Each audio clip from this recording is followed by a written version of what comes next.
Good evening. This is Mr. Shakna Kuti bin Israel in the first of a series of broadcasts entitled Ye Shall Know the Truth. Yeshua the Christ proclaimed, Ye shall know the truth, and the truth shall set you free. The purpose of these broadcasts is to focus on man's relationship with this earth and how we can be better stewards of this earth. God proclaimed man that he should be a steward over this earth, have dominion over the fish of the sea, the fowl of the air, every creeping thing that crawleth. But man has not been a friend of the earth. He's become an enemy of the earth. We are kicking more poisons into the earth than the earth can sustain mankind. In the beginning, everything was good. Yah proclaimed everything is good. And had Adam kept the covenant of Yah, then everything would remain good.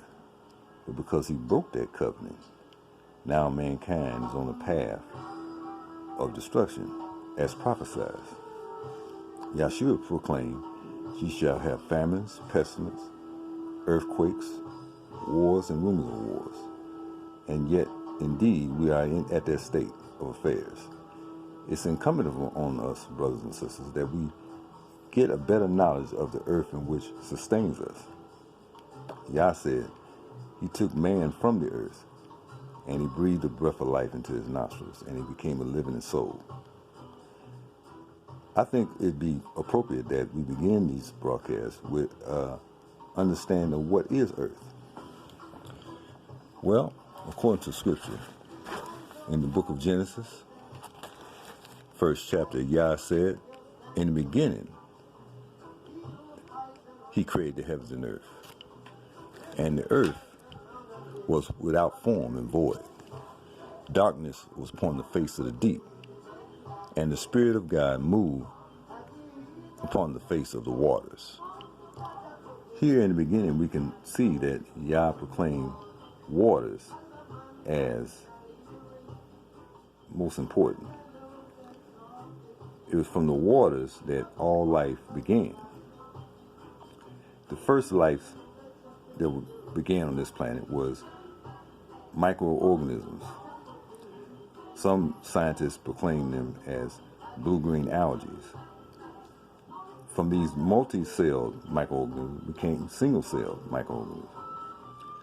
But as they multiplied upon the waters, they began to respirate oxygen, which produced ozone.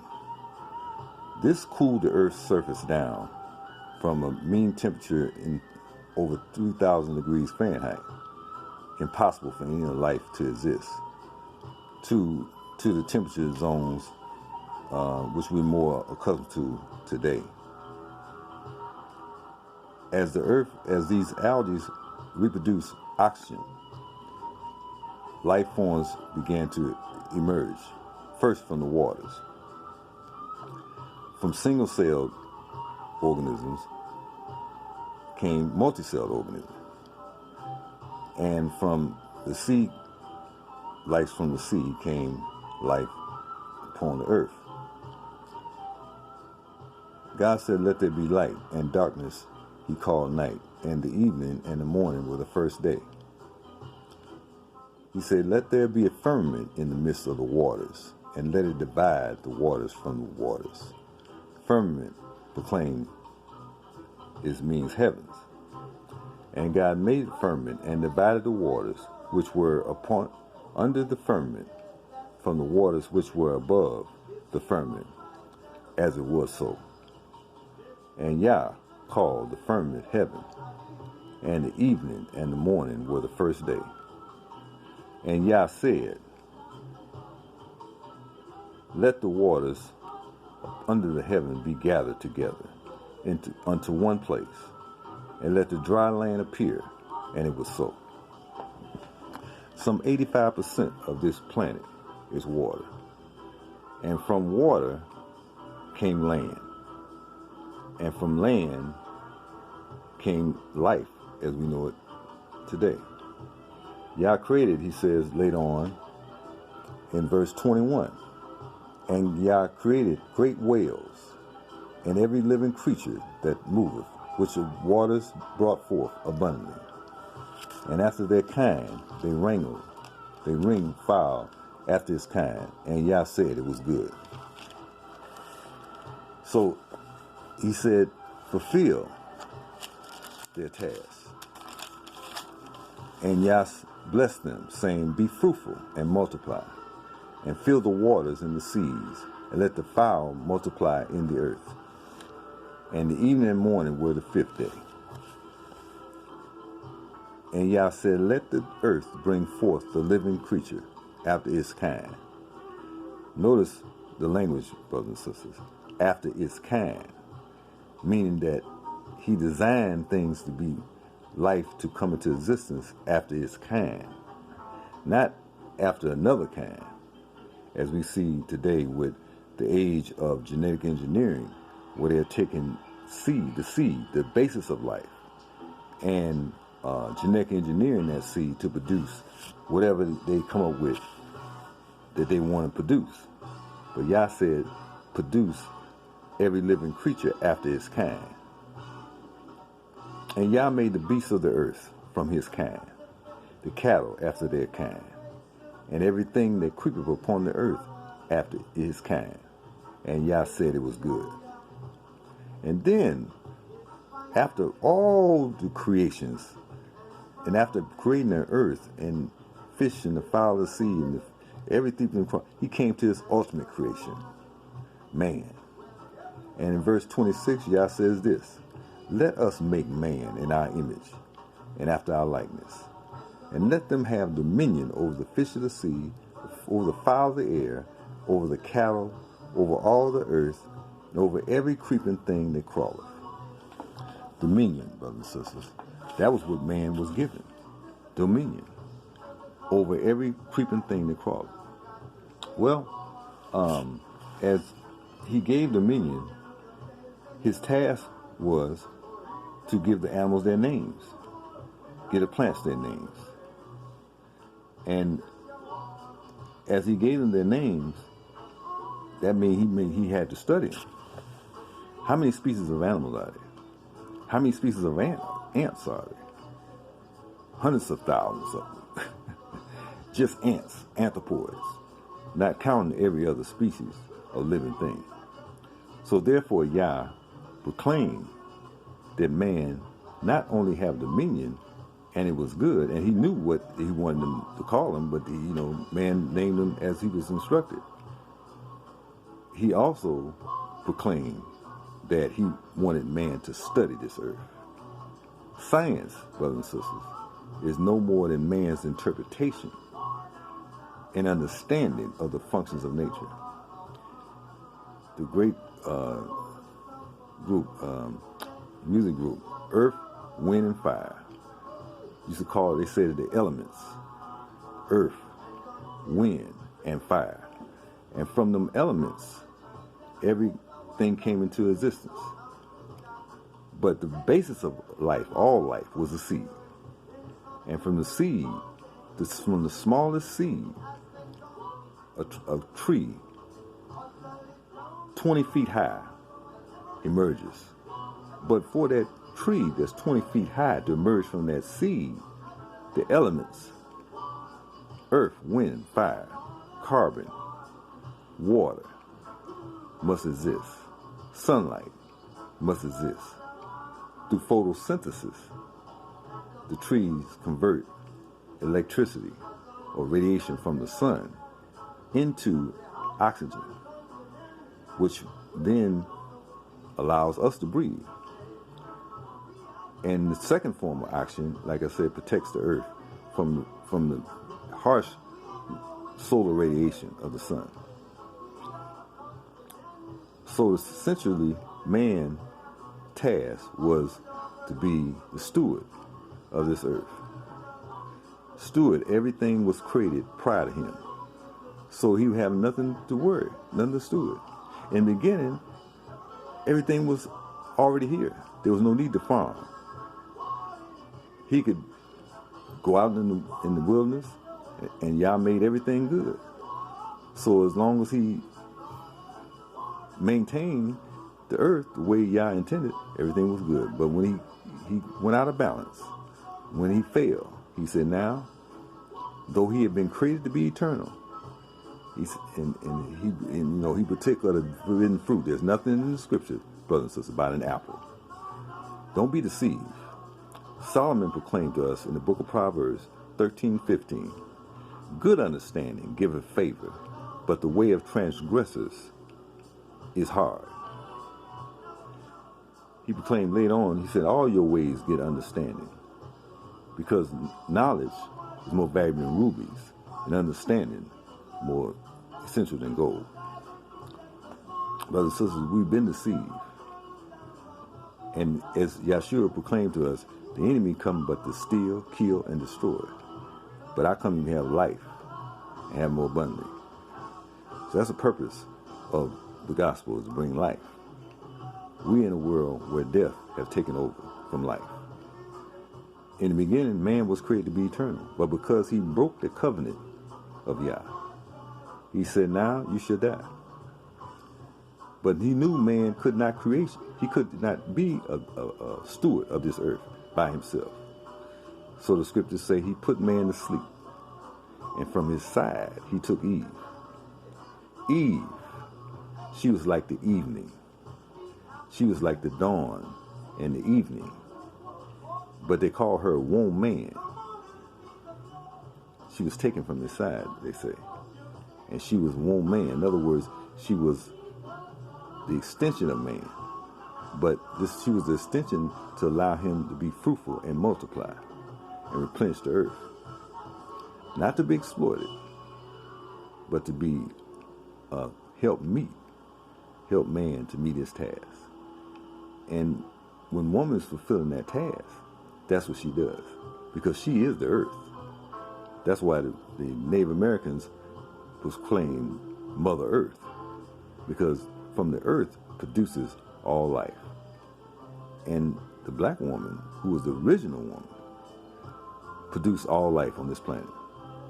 Brothers and sisters, we were here in the beginning with scientists, the historians, the archaeologists. There's a lot of room for disagreements, but there's one thing, there's a consensus. The black man was the original man, as taught by the Honorable Elijah Muhammad, as taught by Noble Drew Ali, Marcus Garvey, and many other great teachers of yesteryear. The black man and the black woman were the original parents of this earth. And from them, they reproduced and they multiplied and they walked. The earth was one huge landmass at one time before the lands broke up into what we call North America, South America, Europe, China, Soviet Union.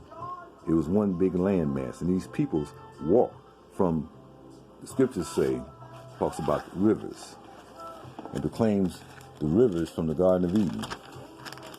It identifies several rivers. It identifies the river Gideon. It identifies, it says in Genesis 2:10, and a river went out of Eden to water the garden, and from thence it was parted. And before, it became into four heads. The name of the first was Pison, which it encompassed the whole land of Havia, where there is gold, and the gold of that land is good. The name of the second river is Gihon. The name is that encompassed the whole land of Ethiopia. Ethiopia was the first country mentioned in the Bible. Ethiopia, sometimes called Abyssinia, sometimes called Cush. But Ethiopia was the mother of all civilization, and Egypt came out of Ethiopia. The name of the third river was Hiddekel, which it goeth toward the east of Assyria. And the fourth river is Euphrates. Euphrates ran straight into the Nile, which is the world's longest river. And the Nile runs from Egypt through the Sudan down into Ethiopia, the world's longest river. So this is where life began, brothers and sisters. And these original black people migrated into Asia, into China, into the Soviet Union, into North America. The original inhabitants, the term the historians use is aboriginal. The aboriginal people were black people no matter where you go. The original Europeans were Grimaldians, black people. The original Chinese, the Buddha, was a black. Now what does that mean, brothers and sisters? Does that mean that we should stick our chests out because we were the original people? No. It's saying, the scriptures say, too much is given, much is also required. So as long as we kept the covenant of Yah, we built great civilizations, pyramids of Egypt, and we're going to devote a whole broadcast to the pyramids of Egypt. But the prophet Isaiah, in Isaiah 19:19, said there would be a pillar in the midst of Egypt, and it would be a sign of the coming Savior. That Savior, brothers and sisters, was personified by the Sphinx, the king's head and the lion's body, the Lion of Judah. Judah was the 12th tribe. Judah was the tribe that was prophesied that would be scattered and torn among many nations, according to the prophet Isaiah, and would have to serve, as Abraham was told in Genesis, the 13th chapter, that they would be in sojourn in a strange land, and they would be afflicted 400 years. But after that time, I being Yah, I will pass judgment on that nation which they have served, and bring them out with great substance. Hallelujah. Okay, now, water. What is water? Water is defined as H2O, 2 parts hydrogen, 1 part oxygen. When waters, as I said earlier in Genesis, Yah said the waters will cover the firmaments. The waters be divided between the firmaments, and the waters brought forth all life. The waters divided into oceans, seas, lakes, reservoirs, but Yah established a complete recyclable process whereby the water is evaporated into clouds, precipitated into rain, falls to the earth, soaks into the soil, stored underground in what they refer to as an aquifer. And it's from these aquifers that most of the groundwaters in the modern times, we get our groundwaters from aquifers. There's several in North America. But the point, and we'll go into some detail later about that, but right now we're just getting a general understanding of water. 85% of this earth is water. 95% of that water is salt water. Brothers and sisters, there's only 5% fresh water on this planet. Of that 5%, 3% is locked up in ice caps. Let me show you what man is doing in the industrial age. The climate is changing, brothers and sisters. And all it takes is 1 degree of Fahrenheit, and change in the climate, and it has drastic effects. And I say drastic effects on the weather. In recent history, we've seen that. Recent times. In the 2018, we had the season started in May 25th with hurricanes. Now, hurricanes, as the waters heat up, waters retain heat much better than land. So as the waters heat up, they create what they call El Nino. The El Ninos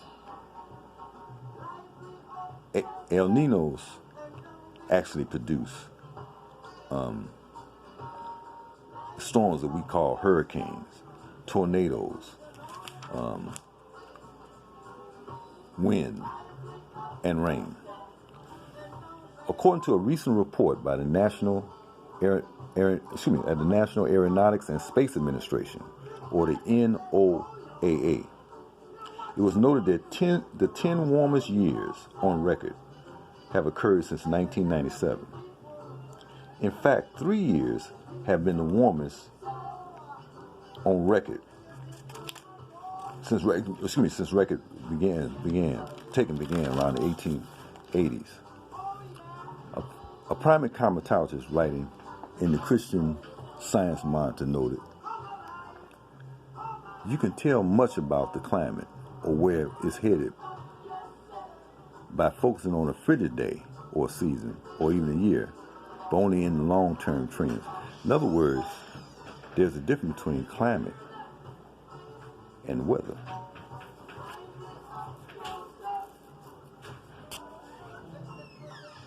The misinterpretation is that we're looking at weather instead of looking at climate. See, climate is long term, where they study temperatures over a long period of time, whereas the weather is just what happens, the temperature for that day.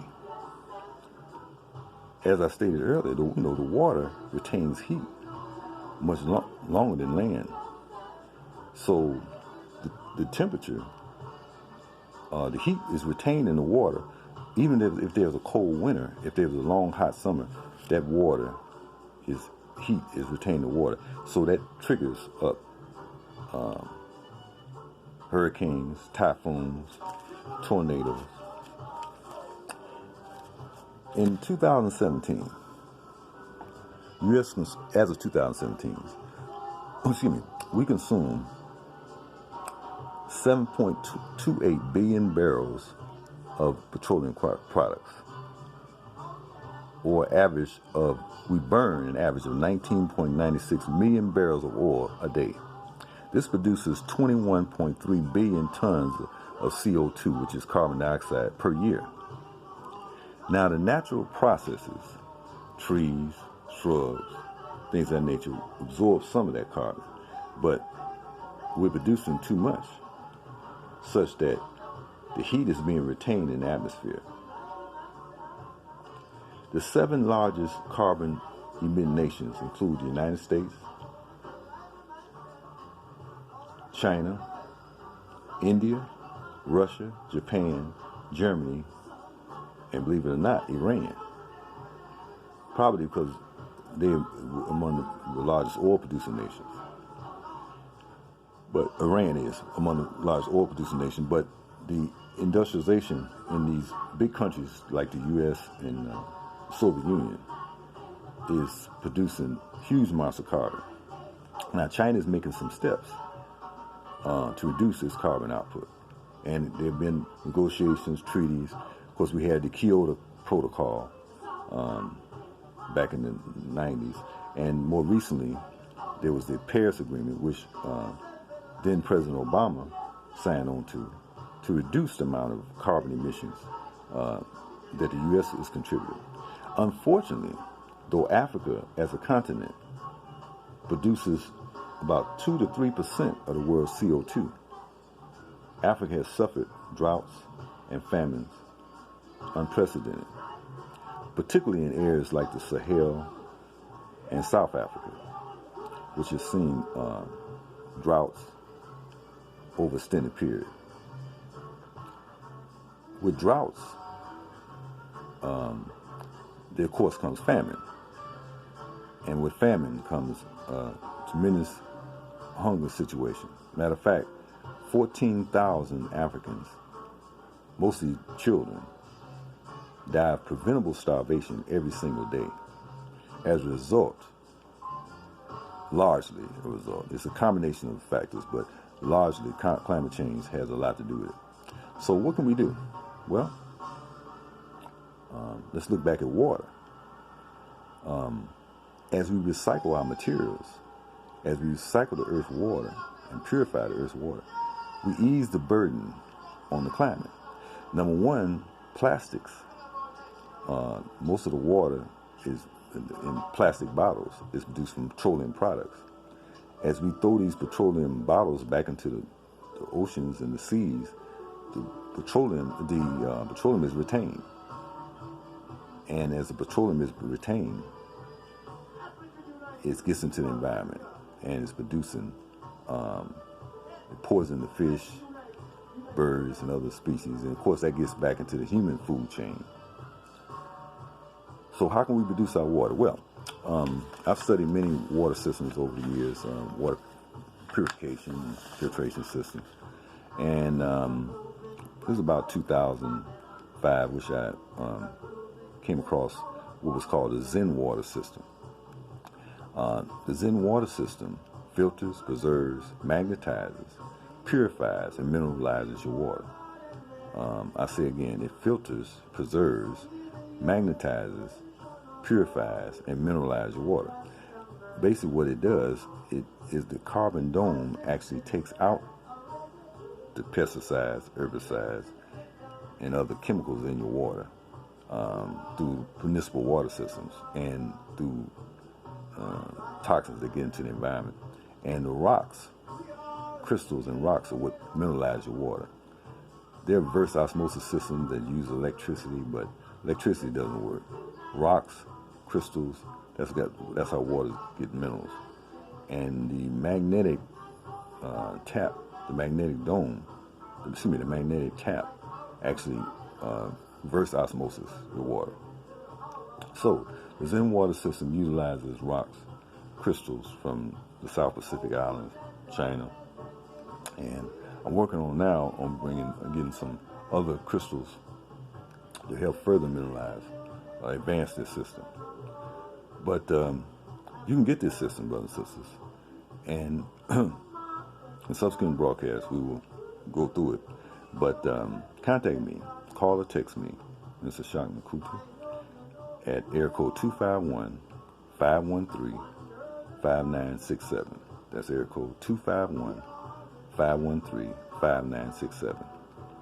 And with any questions you have concerning these information, water filtration systems, we have a number of herbal products which we discuss in later broadcasts. Because actually from the water came the algae I mentioned earlier, and the blue-green algae has been a subject I've been researching over 30 some odd years. It's the world's richest food, and everything comes from nutrition. It heals everything. So may the blessings of Yah be with you to our next broadcast. Thank you. Jehovah Yah.